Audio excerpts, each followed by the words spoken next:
Hey, it's good to see you guys. Can't even talk today. Kilta Therapist here with you today. I want to talk for a few minutes about something that brings a lot of people to therapy, but also something that a lot of people are wrestling with right now that may seem like you can't quite put your finger on it, but you know something's not quite right. Well, as we look around, a lot of things in our world are not making sense for a whole lot of people. We're dealing with a government that seems to be working for somebody else. We're dealing with people even in local government who seem to be doing some things that we don't quite understand. But we're also dealing with the uncertainty around finances, housing, food, relationships. I'm hearing a lot of people complain that they feel like their friendships are just surface and they're not really able to really fully engage with people. And I liken this to the fact that COVID kind of did a number on people. It taught people it was okay to stay at home, kind of Netflix and chill, stay in your pajamas, and really kind of devolve. But it also uncovered something which I'm starting to see is a thread among virtually all of my clients in some way, shape, or form. There are two narratives that are happening here. One is shame. The second is fear. Fear can be so crippling. You notice that I like the little meme about the end of the world is nigh, and you got the animals saying, come on then. The thing is, I'm going to use Doctor Who's Midnight episode to kind of illustrate some of the ways that fear grips us. Now, if you've never seen the episode, I invite you to look at it. I've probably watched this episode and written more about it when I was getting my master's in forensic psychology than anything else, because this is a wonderful vehicle to demonstrate how fear is a contagion. Now, if you've seen the episode, then you understand. And this is where I'm going to insert something from a different Doctor Who episode where River Song says, spoilers! What you need to know most, though, about fear is that it has a tendency to work on the brain kind of like a brain worm. Once we give it a place, and instead of dealing with it when we try to ignore it or we try to suppress it, it starts to burrow in and it starts to grip us in a way that can completely upend our day, leading to several years. Because if we look at a number of things that are happening in our lives, a lot of things feel like they're outside of our control. But the other thing that is happening for us is it feels like there are things that are happening that just don't make any sense, which leads to uncertainty. And if we start to entertain that uncertainty in an unhealthy way, it turns to fear. And let's identify what fear really is. It's expecting the worst of something to be devastating to the body, to the mind, or in some way taking away from us and causing us to be in a state of lack. That's the definition according to Kelly. But I'm using that as a working definition, even though it's not out of the dictionary, because I think it's more relatable. Because often the things that we're afraid of, we all understand, when there's a present threat in front of us, the brain's got an entire system for dealing with that. But our brain also does something that animal brains don't do. Their brains don't go back into the past and then start to examine every situation against it and say, potentially, my world is going to destroy me. It just doesn't happen for them the way that it happens for us. Now, that's not to say that they don't have memory. They do. But the thing is, they're not going back and future casting and creating an anxious state for themselves based on something that happened in the past. This is why the episode of Midnight is so important for us to kind of deconstruct in this way. Now, I don't know that Russell T Davies, who created the episode, looked at it the same way that I am, but I think it's some brilliant writing because it really uncovers something that is very intrinsic to us. Fear is contagious. And the more that we're around people who are in a heightened state, the harder it is for us to control our state. But the other thing that we wrestle with in this is that it's very debilitating in a number of ways. I've been doing a lot of research into the freeze mechanism and the fawn mechanism. We get stuck in those patterns of thinking and behaving. And the problem is we don't go back and confront those things. And often a significant part of our world has become, I just don't deal with it. It's okay for me to watch other people go through it, but I'm not dealing with it. I'm out. That's it. Truth of the matter is, at some point, we have to deal with it. whether we like it or not. So here's what I'm going to invite us to look at. You're going to see some images here to set the stage. And again, here's the spoilers.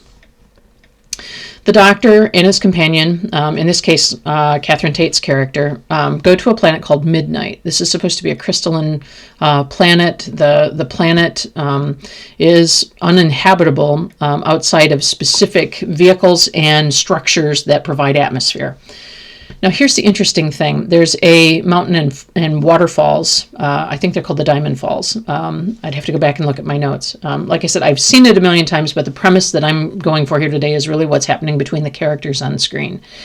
You've got a family of 3 with a teenage son who board a vessel to go out to see this fall. It's a 4-hour vehicle ride for them to get out to see this. So they've got a lot of time to get to know one another, which is setting the stage for how this happens. Because once we have some affinity with somebody, we kind of are looking for the ways that we're alike and we can connect.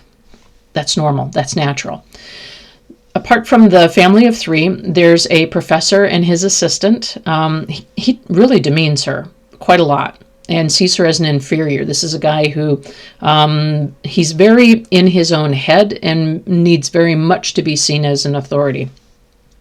And then you've got a woman who boards the vessel alone. Who's her story is that she endured a breakup with a longtime partner. I think the best way to describe her character is this is a woman who is in a grief state. Now, here's why this is important. And I don't know if Russell started out with this in mind or not. But here's what we know about the states of mind and susceptibility as this field begins to open up for us in looking at what's happening on this vessel. Now, there's also an attendant on board who's there to meet the needs of the guests while they're on their way out and back, feeding meals, providing entertainment. Actually, there's a really good pun at the beginning when she starts handing out things to the passengers on the vessel, and says, here's headphones, here's this, here's this, here's this. It's a really good parody on what happens when you get on a plane. But then there's also the doctor, who is very inquisitive. And I think this is one of my favorite qualities of David Tennant's character in this particular set of circumstances, because it really highlights something very different that I think is a very healthy way to navigate something that we don't know, which is to get curious about it. Instead of being afraid of it, get curious about it. Be cautious. But cautious is different than being afraid. Cautious is being aware that there's a potential for danger, and we're in a heightened state of awareness. Now, you may have heard me talk before about the states of awareness and what happens in those states. Gamma, alpha, beta, and theta states. You may have heard me talk about this. Those are resonant frequencies that the body goes into. Now, if we're in the gamma, we're already hyper-aroused. And if you're familiar... I forget the lieutenant commander's name. I'll put it in my notes here. But the lieutenant commander that came up with the idea of states of awareness, and it goes from condition white to condition red. Now, the interesting thing about this is that was a military strategy to teach people to be in a state of awareness without going into gamma, which is where fight and flight happen. But this is also where freeze happens, because the body is in such a state of arousal that it's trying to decide, and there's something called an inverted U hypothesis. The more choices that we have for navigating that, the more we're crippled by it. Because the thing is, the brain is constantly trying to keep us alive, and it's constantly trying to keep us in a state of just outside of discomfort. So if you understand those 3 premises, now you start to see why this episode becomes so important in our understanding of what happens in a state of fear. Because once we get into gamma, we lose 50% of our ability to reason.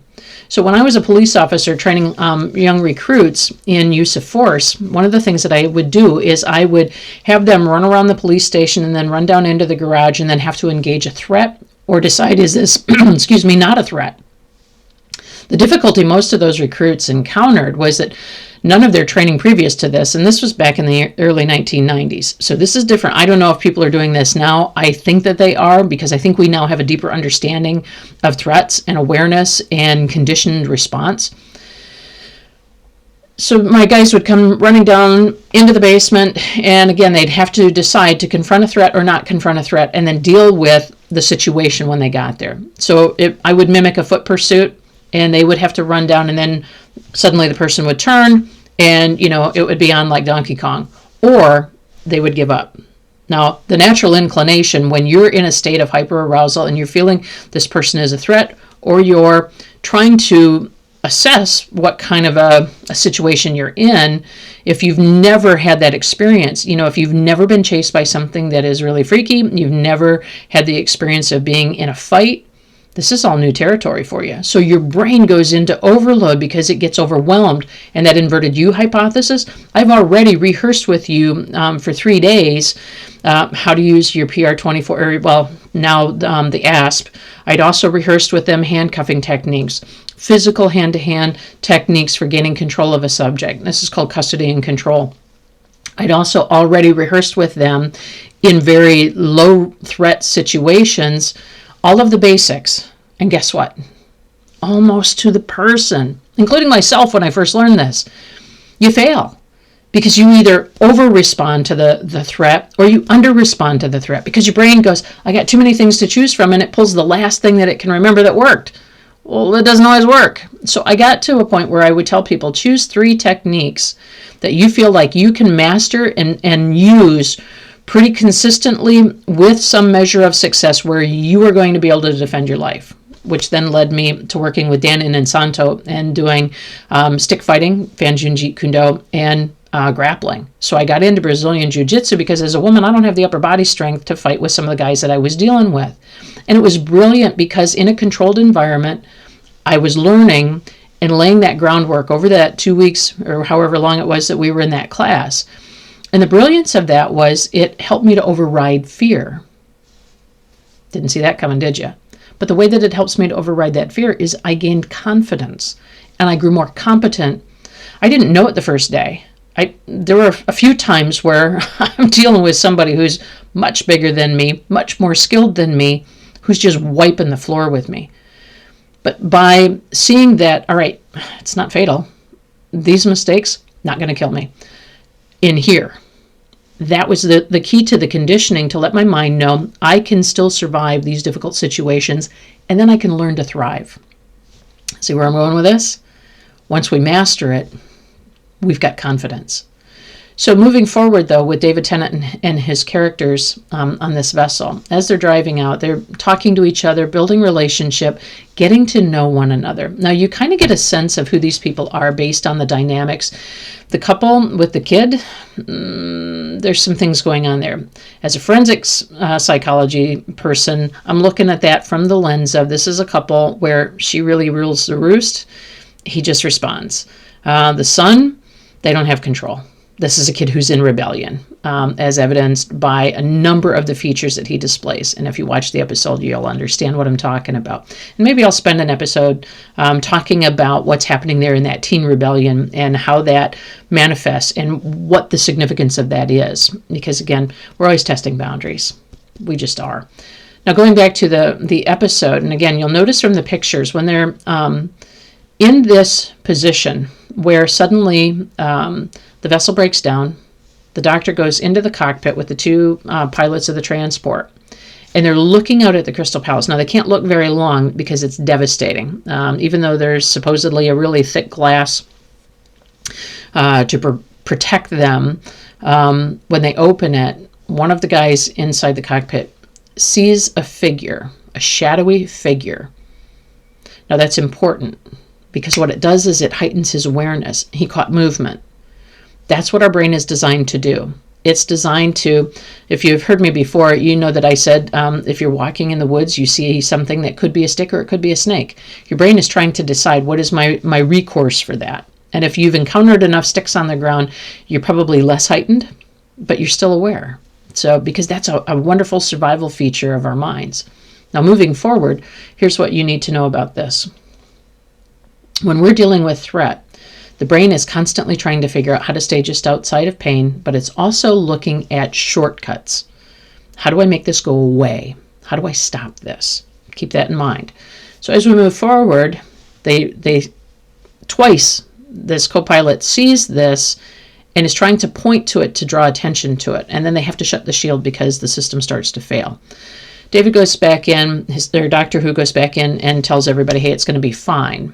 And then the door is shut, the pilots are behind that door, and then something bad happens.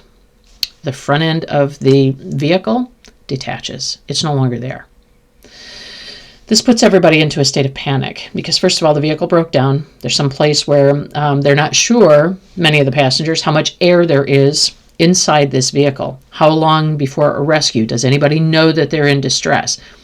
Can you start to see how these are things that would cause a heightened state of awareness and begin to start the fear process? Now, depending on where your head is at, when this happens, how you interpret those events has everything to do with whether or not you're going to develop a PTSD, whether or not you're going to develop difficulty in the rest of the sequence of events as you try to survive. Now, this is really important, so pay attention to this.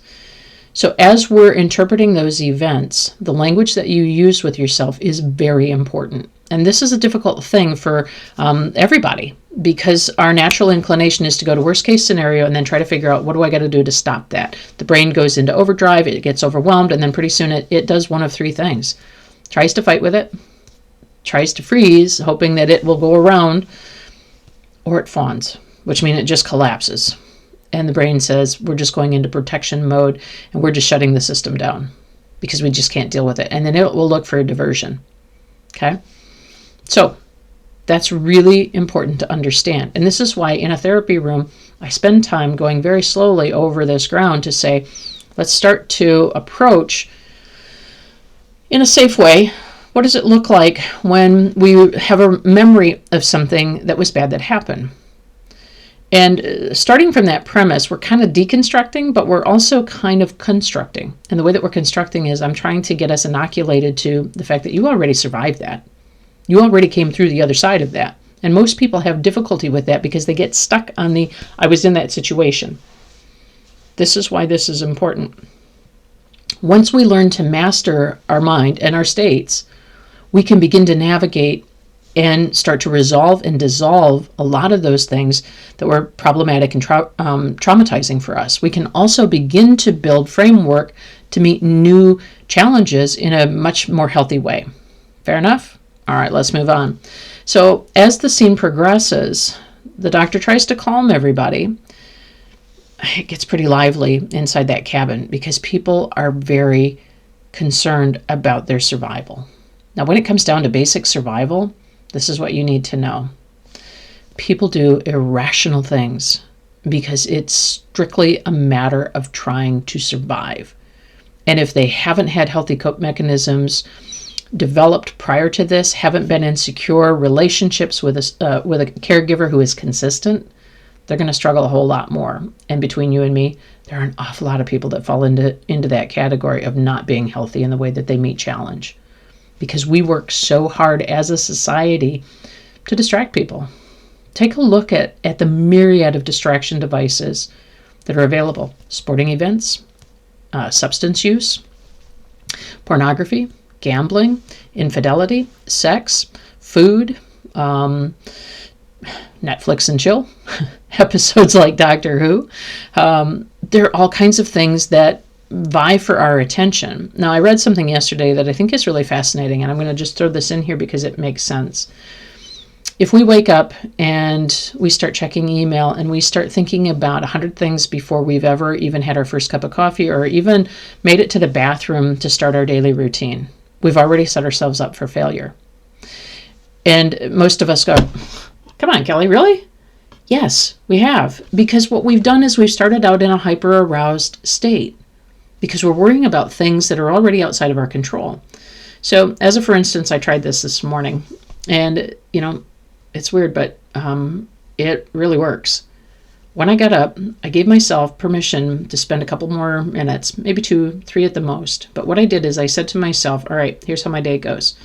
When I get out of bed, I'm going to do my usual routine, but this time I'm going to be present in every aspect of my routine.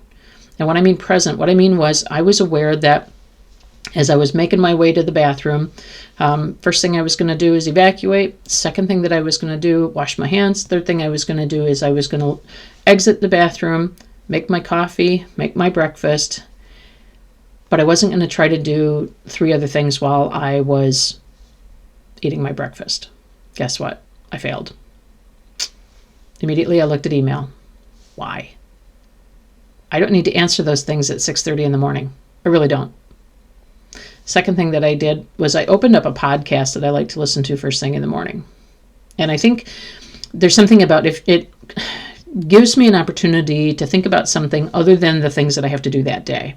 Because when I listen to him, but then I've realized that a lot of the things that I'm listening to, probably not things that help me start my day in a productive way, because he's talking about some very serious issues. I really like Scott Kesterson, love Bards of War, but I think I need to put that later in my day. So that was a little bit frustrating. But in noticing those things, I also noticed that I was able to slow down and enjoy my breakfast. I made Irish brown bread the other night with Guinness. I got to tell you, what a wonderful compliment to my breakfast. I'm carnivore, but I did this because I just wanted to try something different. And eggs with that, that was the stuff. Now I got to go back to carnivore. So moving from that, now let me go back to the episode of Midnight. Now you've got several people in a confined space. What do you think happens to the energy of the people in that room? It changes. It's palpable. Even when you watch the episode, you can feel it. You feel your gut kind of do that loop like when you're on a roller coaster. That's how crazy it is. So it's a really well-written episode. Now, I'm not going to bore you with all of the details of the episode, but what you need to know is there's a knocking that happens on the outside of the cabin. That knocking, because you can't see the threat. This is such a brilliant vehicle and device for the plot, because it further heightens that existential threat. Now, when you think about it, the threat that's represented here is you can't see it. You have no idea what you're dealing with, but you know there's an intelligence behind it because it knocks 3 times. And it doesn't just do it once. There's a period of time in between, and then it does it again. Now, the importance of this is to recognize that your brain will start to look at all of the ways that threat can present, and it begins to try to build a plan to keep you safe in that. And you see this happening across every one of the actors that's in that cabin, in that scene. And again, it's palpable, because this is the whole point of recognizing threat and being able to minimize it. Now I'm going to go back to fear and why it's crippling, because you can see the people that go into freeze and they can't get unlocked from that freeze. Now I'm not going to go a whole lot further in this. I'm trying to keep this below 30 minutes. The thing to bear in mind is I'm probably going to do a second part to this, because this is why this is such an important thing for us to address, particularly from a therapeutic standpoint. As the episode progresses, you see that something appears to happen to the lone female. Now, I mentioned before that's significant because she's in a grief state. Her body frequency, her resonant frequency is significantly diminished. Sadness, grief, loss, loneliness create a very low resonant frequency in the body, which means we become very vulnerable, because we also become very vulnerable to what we think. And what we think, if you remember, I talked before, this is from rational emotive behavior therapy. We have a thought, quadrillionth of a second later, we have an emotion. Now, theoretically, we have 9 core emotions, but we have 10,000 ways that we describe what we feel. When we are in a low state, people talk about this as depressive. I don't think depressed is quite accurate. I think what we experience is something that feels intrinsically sad. But it feels sad to the point that it becomes something that almost paralyzes us to the ability to see something positive or to feel something outside of that. It's a little epoch of time. And the thing that I find with most of my clients is when I say, is there ever a time during the day when you don't feel that? They look confused and they're like, I guess, and then they start to identify times when they don't feel that.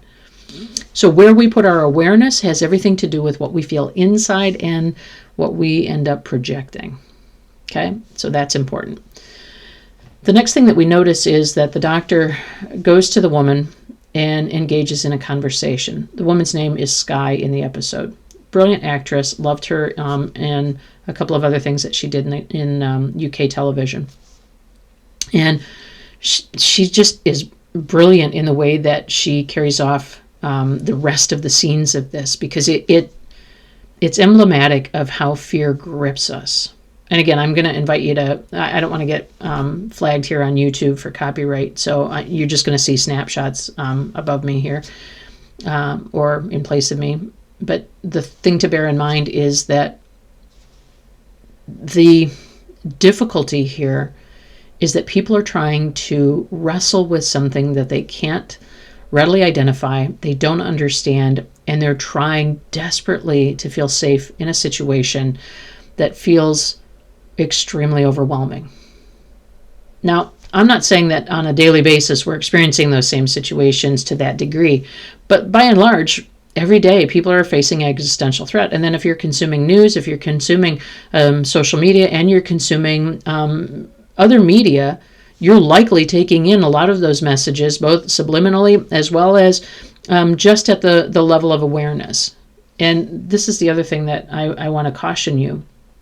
Be careful what you put into your eye and your ear holes as much as you're careful about what you put into your mouth hole.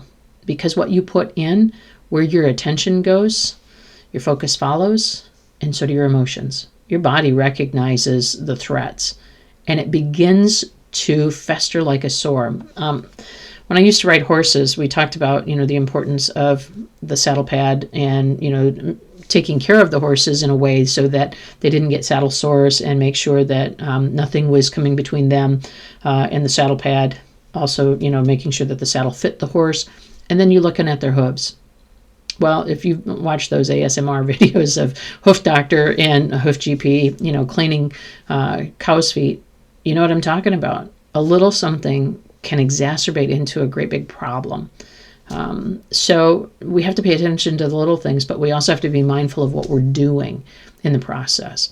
So as I wrap up this part of this episode, and there'll be a part 2, I want to invite you to watch the episode strictly from the standpoint of what is happening to the people inside the transport.